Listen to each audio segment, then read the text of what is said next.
a more organized aberration came where the English tried to educate Indians the way they want. They said they may be brown of skin, but they must think like us. Their values must be what ours are. Almost every day, I never came home without being beaten for something. So this effort is very appreciative. In many ways, it is positive.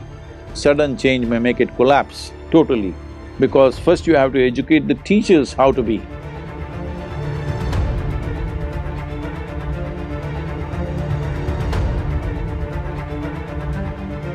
In a much-needed move, the government of India recently announced sweeping changes in the education policy for the first time in 34 years.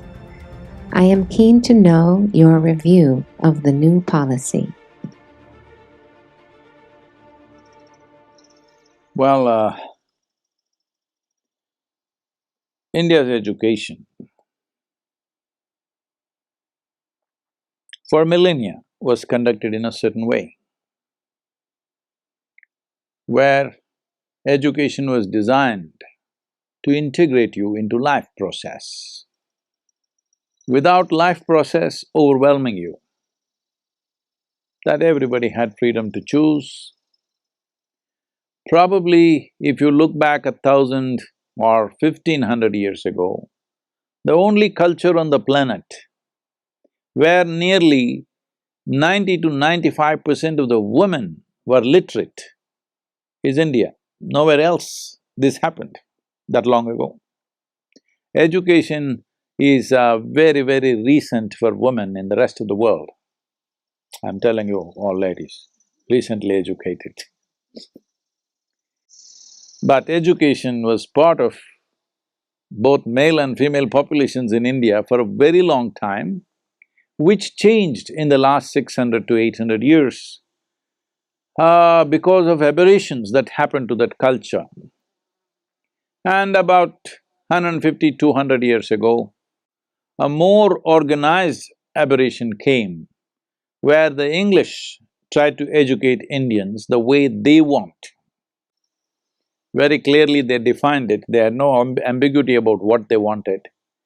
They said they may be brown of skin, but they must think like us. Their values must be what ours are. Like this they went on. Schooling system was very, very cruel. Similar things have happened in America for the Native Americans. The English education was a cruel system of trying to contain a child in a room and beaten for 12 years with some rubbish that doesn't mean anything to him. I escaped. So this happened in India in a much larger scale and organization than the way it happened here. So when this happened, what was their intent of educating the Indian populace? The only thing is, they found Indians were very good with mathematics, languages, because everybody spoke 4, 5 languages, they could pick up any language easily, and they're very good without using even their fingers, without using paper. Even today it is true, I think the present generation is completely losing it because of the gadgets. Otherwise, when we are growing up, even today, we can count things, multiply things, divide things in our mind without using any other instrument. So they found this very valuable, they thought these guys will make good clerks and accountants for Her Majesty's service, because the ambition was to take the entire world. And you needed very docile, honest, hard-working people who will never rebel, who don't have bloodthirstiness in them, who are very calm, who will never organize revolutions or anything. They will just do their work. You put them in slavery, they will think this is their karma and they will just do that also well. When they saw this attitude, they thought of all the nations they had colonized at that time, India looked like an ideal place to educate and make sure this whole enterprise of what do you call this? This whole enterprise of imperialism will be staffed by Indians, and it was. Even a large part of British army, both in World War I and World War II, was Indian soldiers who fought for 50 paisa a day. Understand? They did not even give them shoes. They were just wearing sandals, Indian Jodhpuris, and they were in the trenches in France, and nearly some 150,000 men lost their toes and their feet because they were in ice-cold temperatures with no shoes. So they found, in spite of that, they fought with minimal food because they were told to fight, because this thing is there in India. If you take something from somebody, the present-day Indians may be losing it, but generally, traditionally, it is called as, I have eaten something from you, that means I'll always do the best for you. Suppose you give me one day's food, that's it. Only one day you fed me in my life, I'll always remember that and always serve you in the best possible way for that one thing. So this is called namak, that I've eaten the salt from your hands. Because this comes from the understanding of Runanubandha, if I've taken salt from your hands, that means we are one. So they use this in a big way and educated Indians the way it is necessary to fill all the clerical and accounting posts across the world, which they fulfill pretty well. But in this education process, the most important thing is obedience, not intelligence, not ingenuity, not unfolding of individual genius. It is obedience. You must obey, otherwise you'll be punished. This was brought in. Maybe in the current generation, according to the Indian laws, you can't beat a child in the school, but when we were growing up, why should I tell you all this? I don't think… almost every day, I never came home without being beaten for something. Like this, sometimes they get cruel like this on the knuckles, tamal, tamal. So I went there only when it was absolutely necessary, because what are… what are they trying to do? So, this education system mildly was transformed in 50s and 60s, a little bit of change, but didn't have the courage to shift it totally, because changing a whole system can lead to collapse. Did not have the wherewithal and the money and the finances to do it. I'm glad, though it took so much time, at least now it's happening. I feel it should have happened much earlier. We could have done this in 90s, but it came to 2020 and now we are making changes. If you ask me personally, I'm very appreciative of the changes that have happened, but I'm not satisfied because I would like more drastic changes. First thing is liberate the children from this tyranny. Everybody is talking about… even day before yesterday, I was in conversation with a minister. Well, if a child goes to farm with his father and learns how to farm, this is called as child labor, and the father can be arrested because he took his son and made him work there. But school is a horrible labor, in my experience it was. Now we are trying to create schools which doesn't feel like labor, otherwise… and it's a tyrannical labor, because this moment you tell me you learn this language, I'm just beginning to read and understand, tong, you ring a bell and you say, suddenly I learn mathematics, and tong, I learn chemistry, tong, I learn physics, and tong, a stupid guy comes and tells me moral education. Well, this is tyranny of the worst kind. At your whim, you try to change and shift the child's focus from this to that to this. You think this is bloody schooling, this is a bloody factory which doesn't produce anything significant. This is a factory designed to feed other factories. The whole education system is designed Unfortunately, to cater to the economic engine that is running, which is your personal interest, it's not child's interest. Education should be about blossoming a human being to their fullest. Well, this may sound too idealistic. Are we capable of doing this in the nation?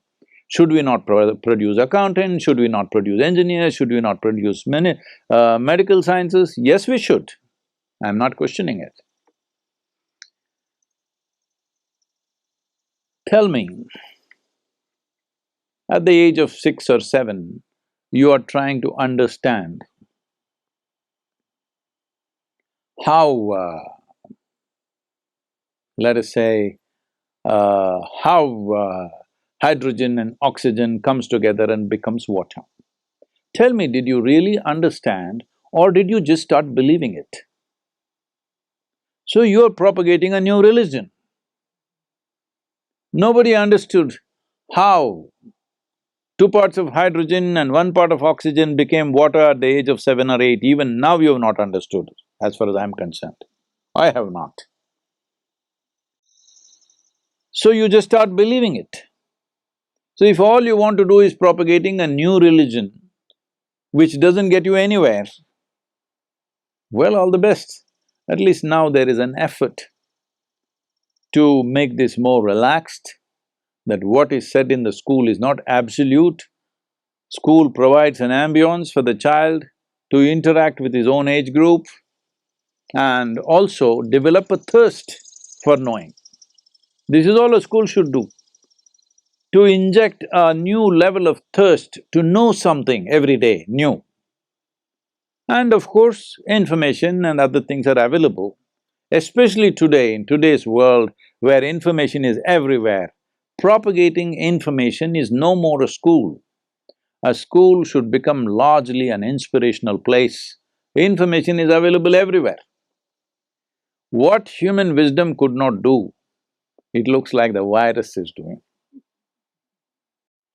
Now suddenly everybody's I've been talking about this incessantly for the last 10, 12 years. It is time, there is nothing being taught in the school. The only purpose, our schools are like this, we don't have trained teachers. Only people who are well educated, who are well behaved, who are well cultured, creating an atmosphere of inspiration and nurture, so that they don't take to wrong things. They don't take to anything which is damaging to their life. That's all the concern is. Rest of it, let them grow up. First of all, these words which have gotten implanted into human psyche and in the languages, it's only in America I hear this. When I ask people something about their background, they say, I was raised Jewish, I was raised Catholic. Why are you being raised? Only cattle are raised. Human beings should not be raised, human beings should grow up. If human beings have to grow up, there is a certain ambience and atmosphere that is nurturing for their growth. That is all a school should create.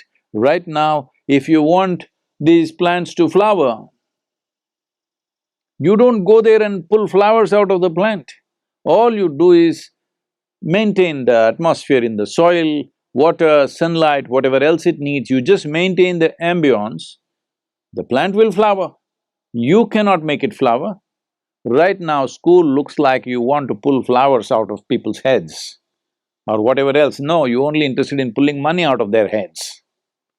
Because the entire damn world has become economy, economy, economy, all right? Economic system is here to serve humanity. Humanity is not here to serve the economic system. I think that's in that sense, without disrespecting unfortunate loss of life and suffering that people are going through, our hearts are with you for that. But in terms of relegating the economic system to secondary level from being a primary thing has been in some way achieved by this virus. Right now, staying alive and staying healthy is more important than how much bank money you got. It's a very good happening for the human beings. This should have happened of our own wisdom, which is what these centers are, where nobody is thinking money. We are living in a way that there are many people who are living with me who not thought money for the last 10, 20 years, because money doesn't mean anything to them. I've developed people around me that if you put a you know, you open up the Federal Bank to them, they'll walk in thinking, what is there to read? It's not even a library. Because it doesn't mean anything to them, because what money can buy doesn't matter to them.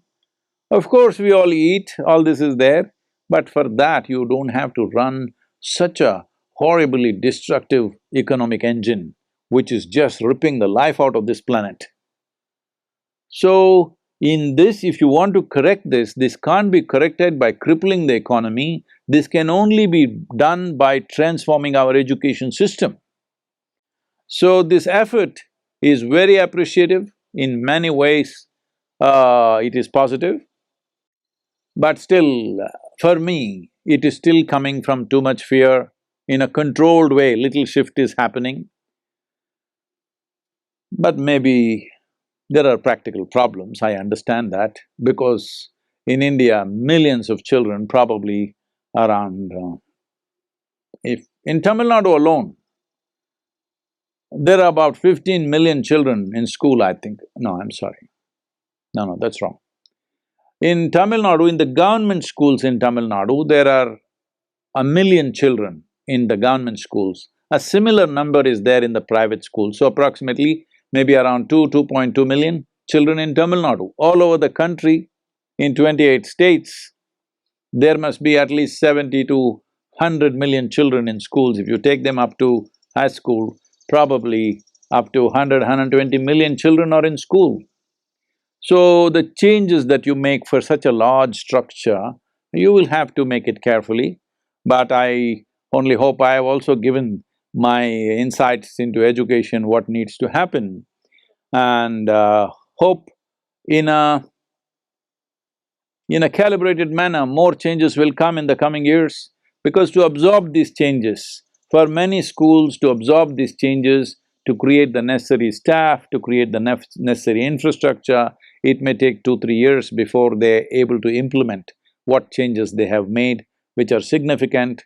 One important change that has happened which is good is children can pursue education, they can break it, and again they can come back, which already is there in this country, I think, but otherwise, in India, if you break your education, you're finished. That's the end of your education, you never come back. So now there are options that you can take a break and again you can come back. You went through little madness for 1 year, so you dropped, but now again you got to your senses, you want to get back to school. That possibility has opened up, which is a great thing. That is a very significant change. A certain number of children are committing suicide, unable to bear the pressure, because in India, if you get 99% in your examination, your parents will ask, where is the other 1%? What happened? What did you do with that 1%? So the pressure of performance, where in the Delhi University, children who got 100% don't get seats for graduation courses, because there are so many people who got 100%. So essentially, the most significant aspect of this change that has happened in education policy is from rote learning to a more creative way of thinking and applying themselves, which is very significant. I think it's a good change. Can we make all these changes effective for all these 100 million children plus instantly? I don't think so, but it'll take time, it's a good move.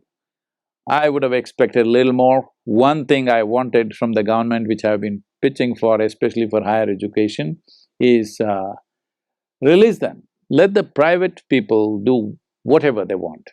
Do not control the private schools. Government schools, you decide what to teach, that's up to you. But private schools, release them in such a way. I actually told this to the leaders of the nation. I said, see, I will teach nonsense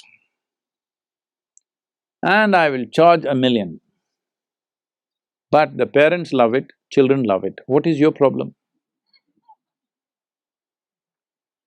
Where did this come that administration starts thinking you love the children more than the parents?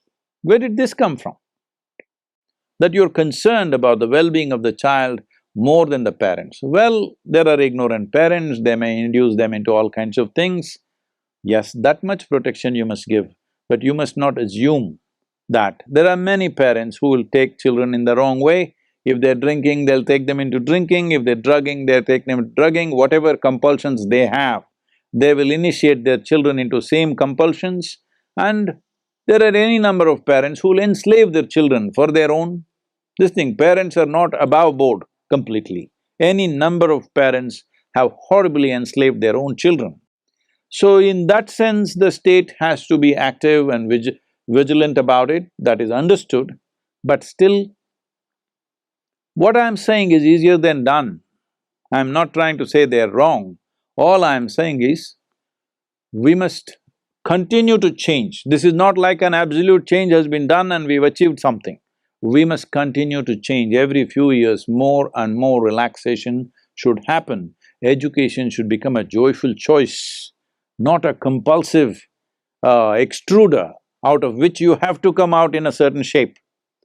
This needs to happen everywhere in the world. In India, it's necessary because it's a massive population. We need to bring a possibility where education builds beautiful human beings, not soldiers. Well, soldiers have become necessary in the world only because we have created a world full of confrontation.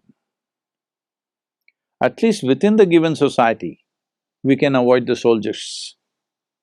At the national borders, unfortunately, we still need soldiers. This also would go if economic disparity in the world largely gets equalized, either by everybody going up or everybody coming down, one way or the other. If there is economic disparity goes away, you will see national borders will not mean much. That needs to happen.